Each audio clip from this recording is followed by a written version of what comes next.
So after getting my mind blown by reading Crime and Punishment by Fyodor Dostoevsky, I decided to read the book The Gambler, published in 1867. And this is the book that Dostoevsky wrote under a very tight deadline to pay his debts because at the time, Dostoevsky was drowning in gambling. I finished this book in 1 week and this is what I think about this book. Reading this book needs a lot of patience, but my curiosity before reading this book is why do people gamble?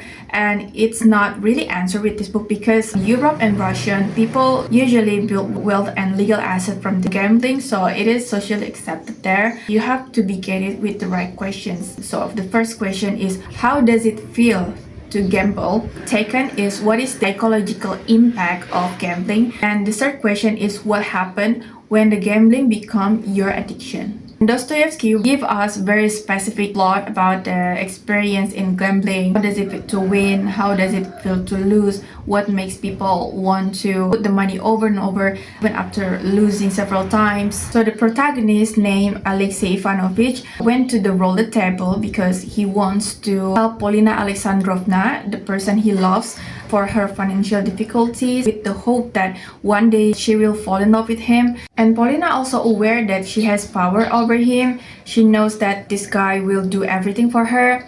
So this relationship is kind of dynamic and complicated. Alexei is a tutor for the wealthy family headed by General. General is the stepfather of Polina, and they are traveling to Germany, staying at a very fancy hotel. And from this story, we can also get to observe about the interaction between aristocracy and upper class in 19th century. Family relationship often entangled by money, inheritance, status. It is a completely different world for me, and it gives me a sense of novelty because gambling is such an illegal thing to do in my Muslim majority country in Indonesia. And this book really requires a very deep focus. We use the first person perspective. The view is very limited to the Alexei perspective. So we have to constantly question about the overall reality from the characters' POV, because there is so much POV from each different characters. So this is not a kind of book that you need for relaxing, because what makes it very tiring is there is no background in the character's trait. For example, Polina's traits that really rude main character